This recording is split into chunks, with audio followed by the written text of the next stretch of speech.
اللہ کے نبی نے فرمایا الصبر عند الصدمۃ الاولی، کیا فرمایا؟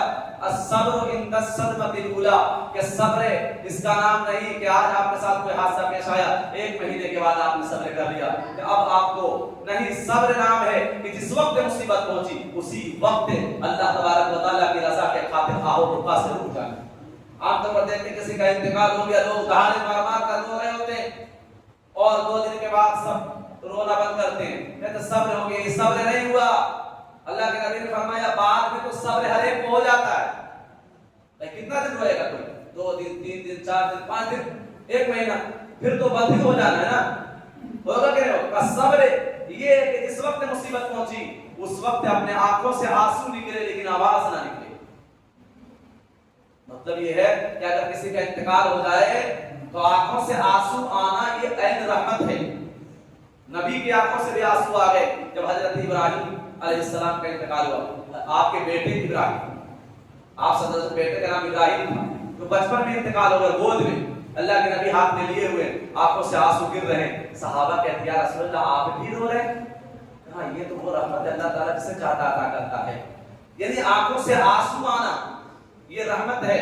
آپ رو سکتے ہیں لیکن آواز نکال کر تو دہاڑ دہاڑ کر رونا، چیخ چیخ کر رونا یہ نوحہ ہے، نوحہ اسلام میں ناجائز ہے اور حرام۔ سمجھنا ہے بات؟ اسی لیے اللہ کے نبی نے دوسرے موقع پر فرمایا کہ کسی انسان کا انتقال ہو جاتا ہے، اس کے گھر والے روتے ہیں تو پھر اس کا عذاب، اس کے رونے کا عذاب میت کو ہوتا ہے، عذاب دیا جاتا ہے کس کو؟ ہاں یعذب ببکاء اہل بیتہ، کہ میت کو عذاب دیا جاتا، جنازے کو عذاب دیا جا رہا ہوتا ہے، کیوں؟ اس کے گھر والے رو رہے ہیں۔ ایک بات سمجھ میں نہیں آتی، سمجھے، کوشش کرے حدیث کو کہ رو رہا ہے زندہ آدمی لیکن عذاب ہو رہا ہے اس جانے والے کو، اس کا کیا دخل؟ وہ تو چلا گیا، اس نے کہا رونے کے لیے، اس کو نہیں کہا نا، تو پھر مردے کو عذاب کیوں ہو رہا ہے؟ اس لیے ہو رہا ہے کہ اس نے منع نہیں کیا رونے سے۔ یعنی یہ زندگی میں یہ بات اپنی اولاد کو، اپنے اہل خانہ کو تعلیم دے دینا ہے کہ ہمارے انتقال کے بعد رونا نہیں، مطلب رونا آنسو نکلے لیکن آواز نوحہ نہ کرنا، یہ اس نے اپنی فیملی کو بتایا نہیں تھا جس کی وجہ سے اس کی فیملی رو رہی ہے، یہ اس کی ذمہ داری تھی بتانا، اس نے اپنی ذمہ داری پوری نہیں کی، اس لیے اس کی وجہ سے اس کو عذاب ہو رہا ہے، اس لیے اس کو سمجھا رہے بات۔ تو مسئلہ ہے صبر کا، تو صبر کب کریں گے؟ صبر پہلے مرحلے میں ہے، سمجھنا رہی بات کریں۔ فوراً حضرت یعقوب علیہ السلام کا پیچھے واقعہ بھی گزرا، یوسف علیہ السلام کو کہا بھیڑیا کھا گیا، تو حضرت یعقوب علیہ السلام نے کیا کہا؟ فوراً کہا فصبر جمیل، اب تو خوبصورت صبر کے علاوہ کچھ نہیں ہے، میں صبر کرتا ہوں۔ یہ نہیں کہ رونے بیٹھ گئے، ہاں روئے، حضرت یعقوب علیہ السلام اتنا روئے، ابھی آگے بات آئے گی، اتنے روئے لیکن دہاڑے مار کر نہیں، آنسو گرتے رہے، اتنے روئے کہ نابینا ہو گئے، آنکھوں کی روشنی چلی گئی، کن کی جدائی میں؟ بیٹے کی جدائی میں۔ مفسرین لکھتے ہیں یاد رکھیں کہ جب حسن ایسا ہوتا ہے تو ہر حسن میں آزمائش ہوتی ہے، ہاں ہر خوبصورت چیز میں آزمائش ہوتی ہے۔ حضرت یوسف علیہ السلام کی محبت اتنی دل میں بیٹھ گئی تھی کہ ایک پل بھی جدا ہونا باپ کو گوارا نہیں تھا۔ اللہ نے کہا اچھا، سوچے غور کیجیے گا میری بات پر، اللہ نے کہا اچھا تم یوسف سے، میرے ہوتے ہوئے تم یوسف سے اتنی محبت کر رہے ہو، یہ محبت تو مجھ سے ہونی چاہیے تھی، دو میں تم سے یوسف کو ہی جدا کر دیتا ہوں۔ اللہ نے کیا کر دیا؟ اسی لیے اللہ کے نبی نے فرمایا واللہ لا یؤمن، کہ وہ ایمان والا نہیں ہو سکتا حتی اکون احب الیہ من والدی وولدی والناس اجمعین۔ اللہ کے نبی فرماتے ہیں وہ ایمان والا نہیں ہو سکتا جب تک کہ میں انسان کے نزدیک دنیا کی تمام چیزوں سے زیادہ محبوب نہ رہے، حتیٰ کہ اولاد سے بھی زیادہ، جب تک انسان مجھ سے محبت نہ کرنے لگے۔ دوسرے حدیث میں کہ اللہ اور اس کے رسول سے محبت سب سے زیادہ نہ کرے، وہ ایمان والا نہیں ہو سکتا۔ یعنی ایک انسان کو سب سے زیادہ محبت کس سے ہونی چاہیے؟ اللہ اور اس کے رسول سے۔ حضرت عمر فاروق رضی اللہ تعالیٰ، بخاری کی روایت ہے، اس کے راوی حضرت ہشام جا رہے تھے کہیں، اللہ کے نبی صلی اللہ علیہ وسلم کے ہاتھ میں ان کا ہاتھ تھا، اللہ کے نبی سے حضرت عمر فاروق رضی اللہ عنہ یا رسول اللہ میں دنیا کی تمام چیزوں سے زیادہ آپ سے محبت کرتا ہوں، دنیا کی تمام چیزوں سے زیادہ آپ سے محبت کرتا ہوں الا نفسی، لیکن اپنے نفس سے زیادہ آپ سے محبت نہیں کرتا، یعنی اپنی جان سے زیادہ آپ سے محبت نہیں کرتا۔ اللہ کے نبی نے فرمایا ہے عمر تمہارا ایمان مکمل نہیں ہے۔ کن سے کہہ رہے ہیں؟ اس عمر سے جس عمر کے بارے میں اللہ کے نبی فرما رہے ہیں کہ میرے بعد کوئی نبی ہوتا تو عمر ہوتا۔ کہہ رہے عمر تمہارا ایمان مکمل نہیں۔ حضرت عمر رضی اللہ تعالیٰ عنہ کی دنیا ہل گئی، کہا یا رسول اللہ صلی اللہ علیہ وسلم، کیا فرمایا کہ اے عمر میں اس وقت تک جب تک تم مجھ سے دنیا کی تمام چیزوں سے اور اپنی جان سے بھی زیادہ مجھ سے محبت نہیں کرو گے تب تک تم ایمان والے نہیں ہو سکتے۔ حضرت فاروق رضی اللہ عنہ نے فرمایا یا رسول اللہ صلی اللہ علیہ وسلم اب میں اپنی جان سے بھی زیادہ آپ سے محبت کرتا ہوں، یعنی ایک طرف میری جان جا رہی ہو دوسری طرف آپ کی جان بچانے کی ذمہ داری ہو تو میں اپنی جان دے کر آپ کی جان بچاؤں گا، اپنی جان کی پرواہ نہیں کروں گا۔ صحابہ نے یہ ثابت کر کے دکھایا کہ کفار تیر مار رہے ہیں، تیر آنکھوں سے صحابہ روک رہے ہیں، بدن سے روک رہے ہیں، اللہ کے نبی صلی اللہ علیہ وسلم کی حفاظت کرنے، یہ صحابی تھے۔ تو ہمیں تیر بس کھانے کی ضرورت نہیں، ہمیں تیر کا سر میں برداشت کرنے کی ضرورت نہیں، بس اللہ کے نبی کی سنتوں کو اپنی زندگی میں داخل کر لیں۔ ہاں اللہ کے نبی نے کیا فرمایا اور پھر اللہ کے نبی نے فرمایا زمانہ کس چیز کا چل رہا؟ فتنے کا زمانہ چل رہا، جدھر دیکھیے آزمائش ہی آزمائش ہے کہ انسان سنتوں کو چھوڑ رہا ہے، قرآن حدیث کو چھوڑ رہا ہے۔ اللہ کے نبی نے فرمایا من تمسک بسنتی عند فساد امتی فلہ اجر مئات شہید، کہ جب دنیا میں فتنے کا زمانہ ہوگا اور اگر کوئی انسان اس زمانے میں سنت پر عمل کرے گا تو اس کو شہید کے برابر ثواب ملے گا، ایک دو نہیں 100 شہیدوں کا ثواب، فلہ اجر مئات شہید۔ ہاں اب دیکھیے کہ مسواک کی سنت غائب ہو گئی کہ نہیں ہو گئی؟ قیلولہ کی سنت غائب ہو گئی کہ نہیں ہو گئی؟ کتنے لوگ ہیں کھانا کھا کر اس نیت سے لیٹتے ہیں کہ نبی کی سنت ہے کچھ دیر لیٹنا، نہیں لیٹتے ہے نا، اس قیلولہ کرنا سنت ہے۔ جب بات آئی تو ذرا فائدہ جانتے جائیے کہ قیلولہ کرنے سے کیا فائدہ ہے۔ نبی اکرم صلی اللہ علیہ وسلم نے قیلولہ کی سنت کیوں بتائی؟ محدثین لکھتے ہیں قیلولہ کا جو انسان کر لیتا ہے دوپہر میں کھانا کھانے کے بعد تو صبح سے شام تو صبح سے دوپہر تک اگر اس پر جادو کبھی کسی نے کیا ہو نظر بھی لگایا ہو تو قیلولہ کرنے سے اللہ تبارک و تعالیٰ اس سنت کی برکت سے جادو کا اثر کو ختم کر دیتا ہے۔ کیا کر دیتا ہے؟ جادو کا اثر ختم کر دیتا ہے۔ قیلولہ کی سنت اس نیت سے سوئے کچھ دیر کہ یہ نبی کی سنت ہے۔ مسواک نبی کی سنت ہے کہ نہیں ہے؟ لیکن دیکھ لیے رمضان میں ہم بعض لوگ کر رہے ہیں، ٹھیک ہے، لیکن رمضان کے بعد کہاں ہے؟ سب کے گھر میں برش ہے کہ نہیں؟ مسواک نہیں، اللہ کے نبی کی سنت ہے۔ بھائی اس طرح کے بہت سارے سنتیں ہیں، ایک دو نہیں۔ مثال کے طور پر ایک سنت رکوع سے اٹھتے وقت ایک سنت ہے یہ دعا پڑھنا۔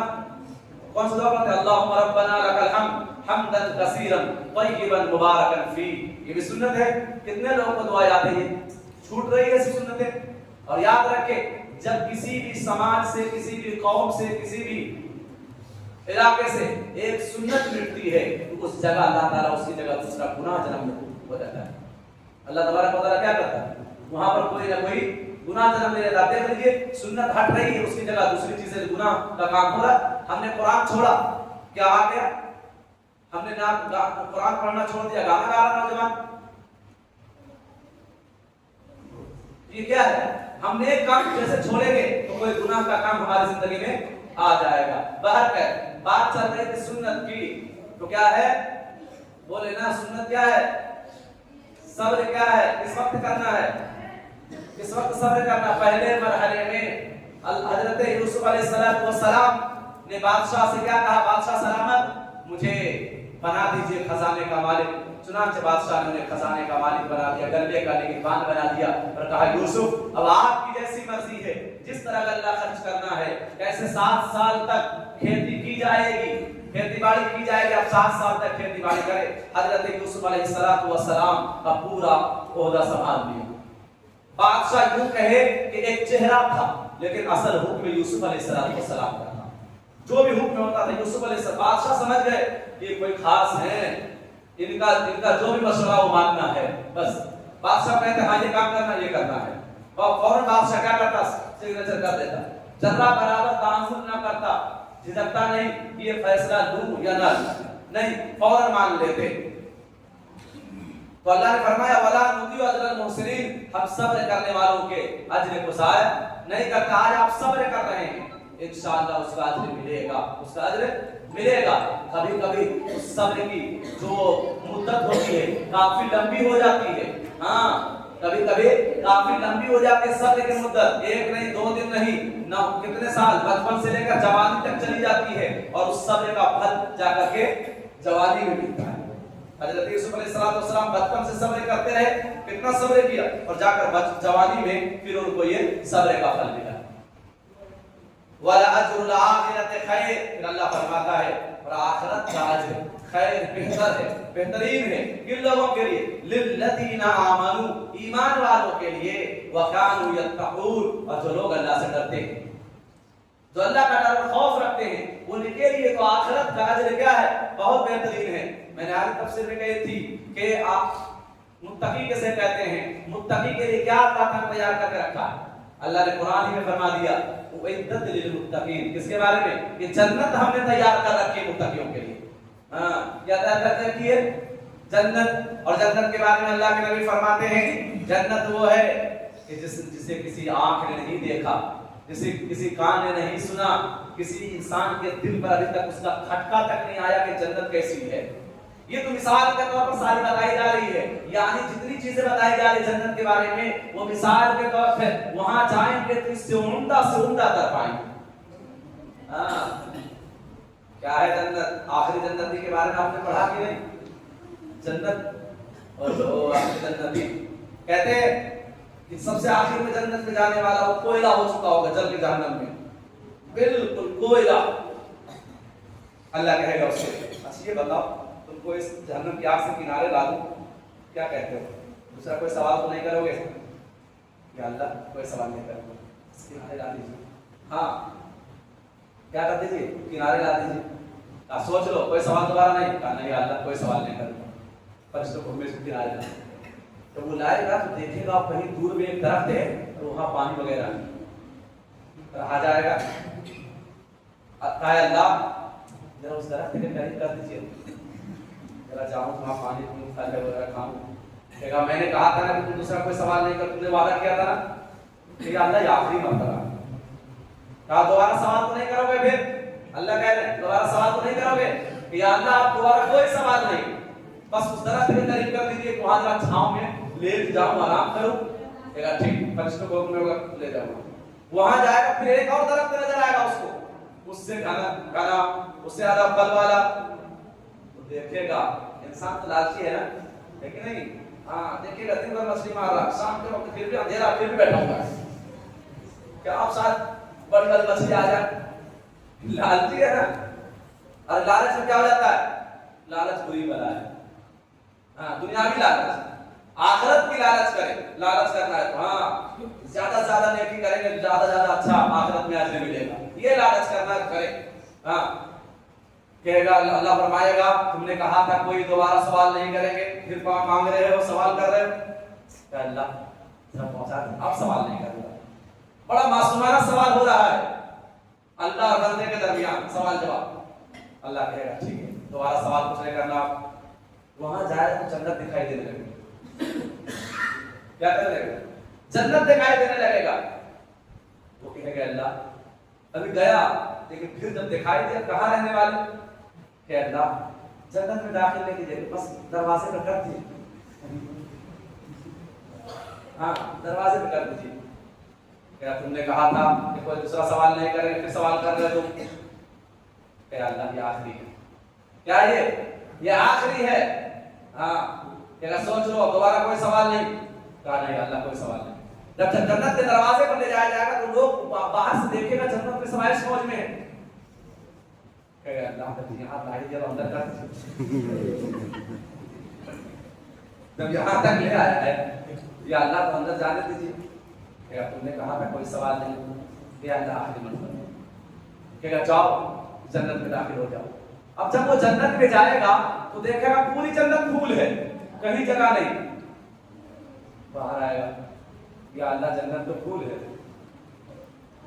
کہے گا اچھا یہ بتاؤ کہ اگر میں یہ جتنی بڑی جنت ہے اتنی بڑی جنت نہیں بلکہ دنیا جتنی بڑی تم دیکھ کر آئے ہو پوری دنیا اس سے 10 گنا بڑی جنت تمہیں دے دوں تو اچھا بتائیے اگر کوئی ٹرین میں جائے پورا بوگی پھول ہے وہ کہے کوئی آدمی کہے کہ میں تمہیں یہ پورے ڈبے کے برابر پھول ایسی خالی ڈبہ دے دوں تو کیسی بات کر رہے ہیں کہیں جگہ ہے ادھر نیچے بھی کیا وہی کافی ہے نیچے بھی جگہ نہیں ہے کہیں نہ تو پوری اللہ کہہ رہا ہے کہ جتنی بڑی دنیا ہے اتنی بڑی اس سے 10 گنا بڑی جنت تمہیں دے دوں کہ اللہ آپ تو رب رب ہو کر مذاق کیوں کر رہے ہیں ہم سے کیا کہہ رہے ہیں کہ اللہ آپ تو رب ہے وہ انت تستحسی بھی کہ تو رب ہے رب ہو کر مجھ سے مذاق کر رہا اللہ کہہ رہا ہوں کر مذاق نہیں کر رہا ہاں جا میں تجھے اس جتنی بڑی دنیا اس سے 10 گنا بڑی جنت تمہیں دے رہا ہوں اور اسے پھر جنت کے چشموں میں نہلایا جائے گا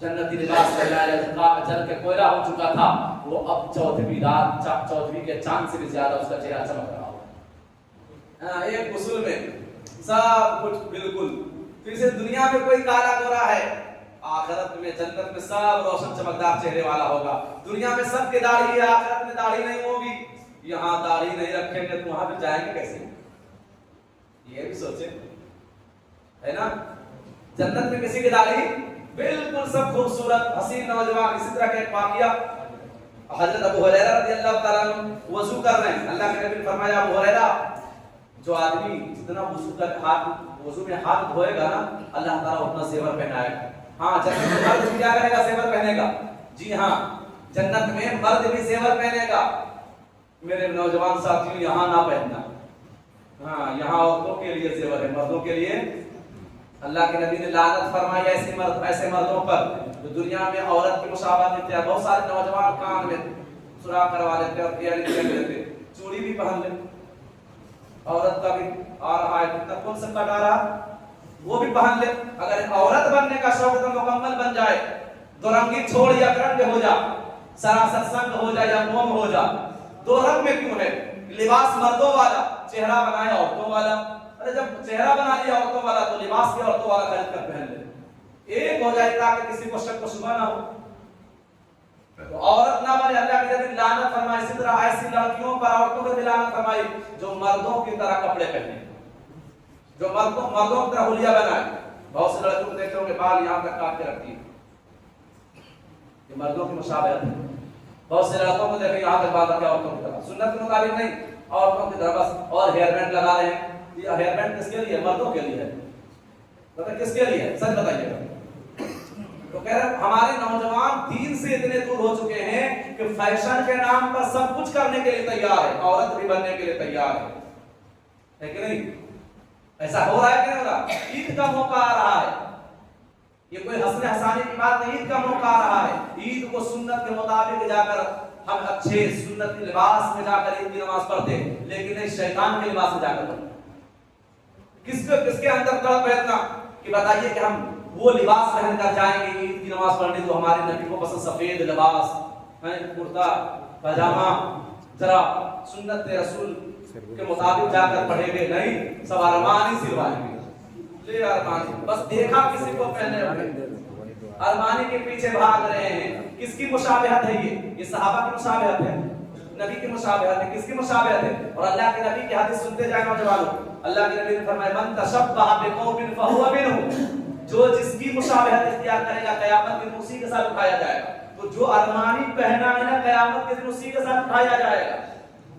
ہاں یہ ارمانی والے سن لے کان کھول کر کے جس کو دیکھے ارمانی یہ کوئی نہیں کہہ رہا ہے کہ بتاؤ سنت رسول کا جو ہے وہ کیسا لباس تھا اللہ کے نبی کو کیسا لباس پسند تھا وہ لباس پہنے بتائیے رمضان کا روزہ رکھے اور عید کے دن کس کی مشابہت اختیار کر رہے بولیے نا ایک خبیث کی ایک ناچنے گانے والے کی کر رہے کہ نہیں یعنی ایک مہینہ میں بھی ہمارے دل کے اندر تبدیلی بولیے نا زور سے بول تبدیلی نہیں آئی تو بتا کہ اب کیا ہوگا اب کب تبدیلی آئے گی اللہ تعالیٰ قرآن میں خود کہتا ہے عالم یعنی للذین آمنوا ان تخشع قلوبهم لذکر اللہ اب کون سبب دے آئے گا کہ تمہارے دل اللہ کے ذکر کو سن کر ڈر اور خوف کا شکار ہو جائے تمہارے دل ڈر جائے یعنی اتنا سب کچھ ہونے کے باوجود میں دل کے اندر ڈر اور خوف نہیں یعنی نصیحت حاصل نہیں کر رہے میرے بھائیوں اور بزرگوں یہ ساری باتیں آ گئی. اللہ تعالیٰ کہتا ہے کہ ہم آخرت کا اجر ان کے لیے کیا ہے؟ بہت بہترین ہے. کن کے لیے؟ ایمان والوں کے لیے اور جو ڈر رکھتے ہیں. آگے اب یہاں سے دیکھیے جو ٹاپک ہے، جو عنوان لگایا گیا تھا کہ حضرت یوسف علیہ السلام نے اپنے بھائیوں کے ساتھ کیا سلوک کیا. اب ان کے بھائی یہ پتا 7 سال تک خوب کھیتی ہوئی، 7 سال تک خوب کھیتی کی حضرت یوسف علیہ السلام نے. اتنا غلہ جمع کر، بہت سارا غلہ جمع کر لیا. 7 سال کے بعد اتنی سخت قحط ساری ہوئی کہ آخر یہ مصر کنعان تک یہ پہنچ چکا، یعنی فلسطین تک پہنچ چکا. یہ قحط ساری کا اثر سمجھ میں آئے بات کہاں تک پہنچ چکا. اللہ تعالیٰ نے اہل فلسطین کو ہمیشہ آزمایا ہے، آج بھی آزمائش میں ہے. ہاں مبارک سرزمین ہے وہ، اسی لیے یاد رکھے نیک لوگوں کو خوب آزمایا جاتا ہے. حضرت یوسف علیہ السلام کے بھائیوں کو پتا چلا کہ مصر کا جو بادشاہ ہے وہ بڑا نیک ہے، بڑا دیندار ہے، غریبوں کی مدد کرنے والا ہے. وہ غلہ بانٹ رہا ہے ایسے موقع پر. حضرت یعقوب علیہ السلام سے اجازت چاہی اور سارے بھائی پہنچے. 10 بھائی، بنیامین کو آنے ابھی بھی نہ دیا حضرت یعقوب علیہ السلام نے. 10 بھائی آ گئے. یوسف علیہ السلام وجا عاطفۃ یوسف فدخلوا علیہ. یوسف علیہ السلام کے بھائی آئے، فدخلوا علیہ، اور داخل ہوئے، یعنی بادشاہ کے پاس پہنچے، حاضر ہوئے. یوسف علیہ السلام کے پاس گئے. فعرفهم، حضرت یوسف علیہ السلام نے اپنے بھائیوں کو پہچان لیا. وَهُمْ لَهُ مُنْكِرُونَ، لیکن یہ 10 بھائی حضرت یوسف علیہ السلام کو نہ پہچان سکا. پہچانتے بھی کیسے؟ جس بھائی نے اپنے بھائی کو کنویں میں ڈالا اور بیچ دیا، غلام بنا دیا، کیا غلام بادشاہ بنتا ہے؟ کوئی یقین کر سکتا نہیں. بھائی نے سوچا یوسف کہاں کہیں گم ہو گیا، کوئی لے گیا، بیچ دیا کہ منڈی میں کہیں کا نوکر ہوگا، کسی کے گھر کا چپراسی ہوگا، بادشاہ تھوڑے ہوگا. چہرہ بھی مل رہا ہوگا تو نہیں دھیان دیا ہوگا، نہیں پہچان سکے. وَلَمَّا جَهَّزَهُمْ بِجَهَازِهِمْ، حضرت یوسف علیہ السلام نے اپنے نوکر چاکر سے کہا کہ سب کو الگ رکھو جتنے لوگ ہیں، لیکن میرے بھائی کے ساتھ اچھا برتاؤ کرنا. بھائی نے کہا مطلب یہ کہا کہ ان سب کے ساتھ حسن سلوک سے پیش آؤ، ان لوگوں کے ساتھ عزت و اکرام کا معاملہ کیا. حضرت یوسف علیہ السلام نے جتنے نوکر چاکر تھے ان کو لگا دیا. جب جانے لگے ان کا سامان تیار کروا دیا. کیا کر دیا؟ وَلَمَّا جَهَّزَهُمْ بِجَهَازِهِمْ، جب وہ جانے لگے تو کہا قَالَ ائْتُونِي بِأَخٍ لَكُم مِّنْ أَبِيكُمْ، کہا تم نے تمہارا ایک اور بھائی ہے.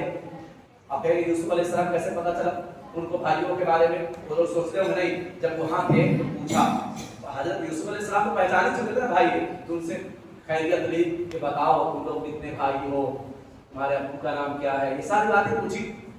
تو ان کے بھائی کے بارے میں بتا دیا کہ ہم لوگ 10 بھائی ہیں اور ابھی آئے، اور ایک بھائی بنیامین ہے جو گھر میں ہے، ان کو والد نے آنے نہیں دیا. حضرت یوسف علیہ السلام نے کہا ٹھیک ہے ائتونی بأخٍ لکم، ابھی جاؤ، میں نے تمہیں ہر اونٹ پر غلہ لاد دیا ہے، لے کر جاؤ، لیکن دوبارہ آؤ گے تو اپنے اس بھائی کو لے کر آنا. اب یہاں سے بھائیوں کا امتحان شروع ہوتا. ہاں کیا کہا کہ بھائی کو، اپنے چھوٹے بھائی بنیامین کو لے کر آنا. الا ترون انی اوفی الکیل وانا خیر المنزلین، کیا تم نہیں دیکھتے کہ میں پورا بھر بھر کر غلہ دیتا ہوں، ناپ کر دے رہا ہوں. وانا خیر المنزلین، اور تم تو یہاں رہے ہو کچھ دن، دیکھو تمہارے ساتھ کتنی اچھی طرح سے میزبانی میں نے کی، مہمان نوازی تمہاری کتنی اچھی ہوئی، تمہیں کسی چیز کی کوئی کمی ہوئی؟ کہا نہیں، کوئی کمی نہیں ہوئی. تو تم دیکھ چکے ہو، جانا اپنے بھائی کو بھی لے کر آنا. فَإِن لَمْ تَأْتُونِي بِهِ، لیکن ساتھ دھمکی بھی دے دی، ساتھ دھمکی بھی دے دی کہ اگر نہیں لے کر آؤ گے، فَإِن لَمْ تَأْتُونِي بِهِ فَلَا كَيْلَ لَكُمْ، مجھے ایک دانہ بھی اناج نہیں ملے گا، تجھے نہیں دیا جائے گا غلہ. اور فرمایا وَلَا تَقْرَبُوا عِنْدِي وَلَا تَقْرَبُونِ، اور تمہاری عزت بھی نہیں کی جائے گی، تم میرے قریب مت آنا. اب حالات کیسے قحط سالی کا ہے. اب بتائیے ابھی گیس کا جو مسئلہ آیا سب کو پریشان کر کے رکھ دیا کہ نہیں. حالانکہ لکڑی آپشن ہے اور بہت ساری چیزیں آپشن ہے، لیکن سب پریشان ہے کہ کیسے کیا ہوگا. اب سوچ سکتے ہیں کہ یہاں تو کھانا پانی ہی کا مسئلہ ہے، تو کتنے پریشان ہو گئے لوگ. 1 سلنڈر کے بجائے 2 سلنڈر رکھے ہوئے ہیں. او مسلمانوں عبرت حاصل کرو، آج گیس ختم ہو رہا تھا، اتنی پریشانی، عمریں ختم ہو گیا، اور اگر نیکیاں جمع نہیں کی تو کیا ہوگا. کبھی اس کے بارے میں سوچے کہ گیس